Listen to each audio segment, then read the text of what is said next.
What's going on, Port fans? Welcome back to another video on my channel, and today we're going to be reviewing Port Adelaide's round 18 clash against the Richmond Tigers that happened on Saturday at the MCG. We went down by 38 points.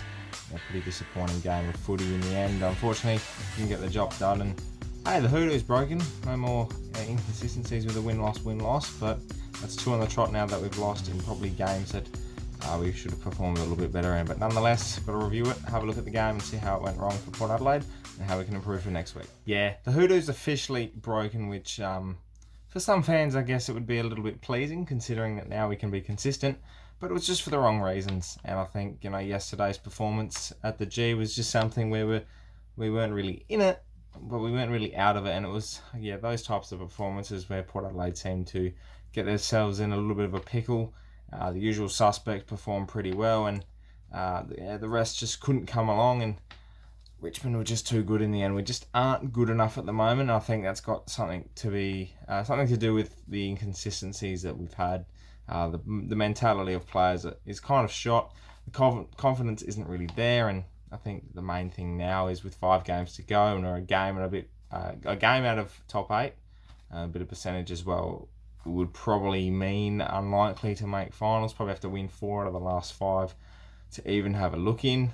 Unfortunately, with the teams around us having pretty favourable draws, I can't see us making finals, and with a tough draw like we have, it's going to be difficult. But you never know, you hold hope. But Richmond were just better with the ball yesterday. They were just really used the ball going inside 50 a little bit better. It was 46% efficiency inside 50 compared to 42%.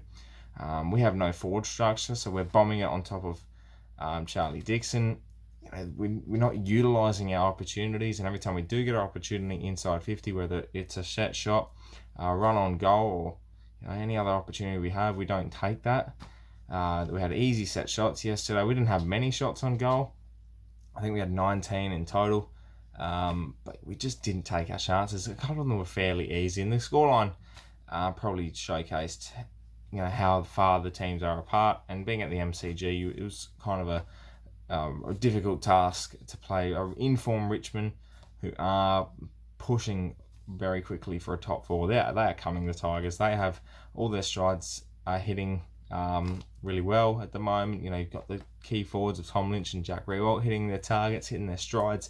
They're working really well as a combination. Their midfield's working. Their youngsters are standing up. Shai Bolton's excellent. They've got the experienced guys, Martin, Edwards, they're all back, Cochin as well.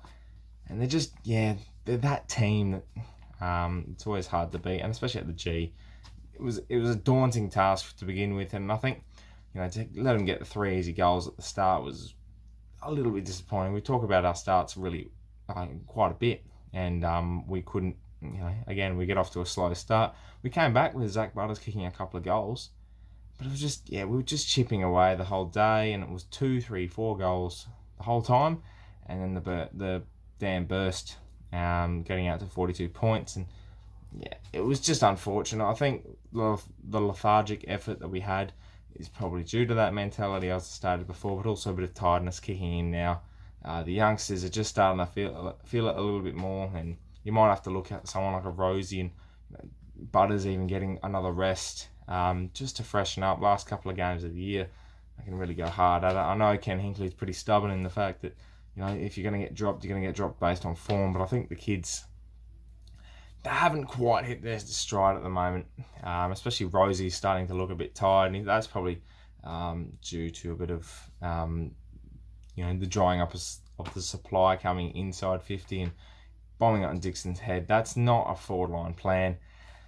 It's difficult to digest because you know how you can fix it. They're very easy problems to fix, but the coaches, we're out coached yesterday. A lot of people might say, actually it was a joint effort.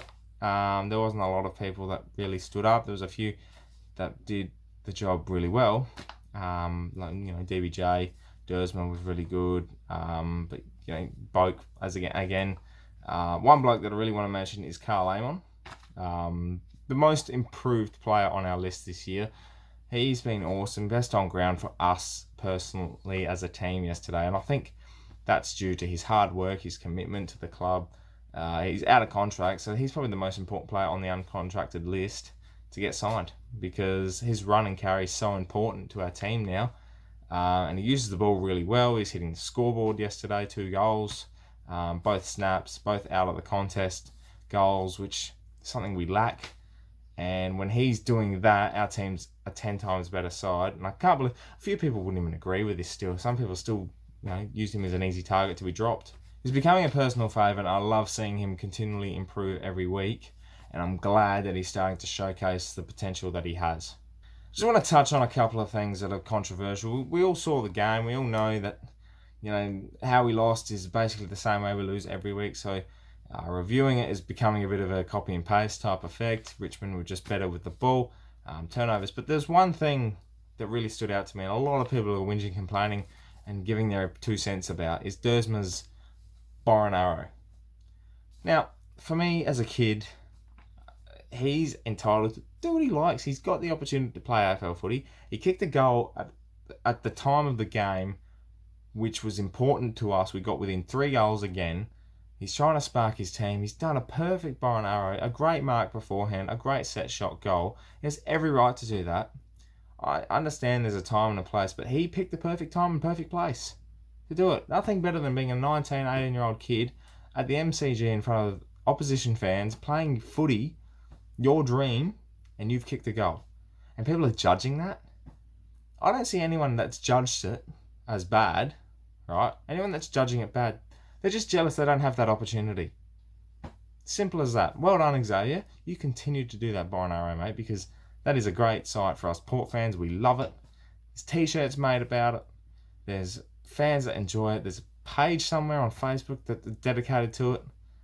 It's amazing to see a kid celebrate a goal and enjoy it. Enjoy himself. Enjoy the opportunity he's got. I just say shut up. It's just pathetic. It's a cheap way to make a story, and Ken Hinkley coming out and saying he'll have a talk to him. No, you don't need to, Ken. Let him go. Have a bit of arrogance on the field. That's what we need. We lack it. I don't want these robotic kids coming through our system. Oh yeah, not bad. Piss off. That's all I have to say. Because that's, honestly, what a joke to be judging a kid celebrating a goal. The other one I wanted to touch on was the 50-metre penalty against Westhoff. What the hell was that? He's going after the ball, trying to punch it out. It wasn't officially out. It wasn't called out. He's punched the ball so it goes out for out of bounds to get a throw in. 30 seconds to go in that first quarter, and he's punched it out to try and not give away a free kick out on the full. And that's paid 50? What a joke. What a joke Razor Ray is. So I like him as an umpire. That is the most pathetic decision I've seen this year. I hate the umpiring department at the moment. I hate it. The way it's officiated this game is deplorable. There's multiple decisions all over the weekend that have been a farce. And if you're talking about giving overhaul to clubs like Gold Coast and Port Adelaide needing a bit of a clean out and all these teams need to be fixed, there's one thing that needs to be fixed: the bloody umpiring department. And we wonder why fans are angry. We get angry why they want to change the rules, why their precious game is not being fixed. I'll tell you why. It's those men in green who continually stuff up decisions because they don't know what the rules are. Our great game that's being destroyed by these people that are on the field, don't know what they're doing. Mind you, it's not all entirely their fault. The men upstairs that continually change these rules, these umpires have no idea what the perfect interpretation of a rule is. Now going on to the votes, because I've just had enough of this season, to be honest. But we must take the show on. And look, one vote goes to DVJ. He was really good. He's been a great servant all year, just really consistent off that half-back line. He might even go into the midfield at some stage. He's just looking really well. 29 disposals, 6 marks, and just uses the ball really well. 2 votes goes to Travis Boak. The man is having a solo season like no other, and unfortunately not a lot of people are following him. He had 29 again yesterday, 79% efficiency. The amount of inside 50s and score involvements he had were awesome. And he set up both of Carl Amon's goals, which was really fun to watch. And 3 votes goes to the man I just spoke about, Carl Amon. 2 goals, 28 disposals at 75% efficiency. The man's taken on that Pollock role really well, and it's just great to see him continually use his live up to his potential that he's got. And he's really starting to showcase that. Get him signed, Port. because we'll need him. Well, that's it, Port fans. That wraps up this round 18 review. Unfortunately, another loss, another one to deal with for the week, and hopefully we can bounce back against the Giants next week. Make sure you subscribe to the channel if you're new for plenty more Port Adelaide and AFL content. My name's Anthony, and as always, come the pair.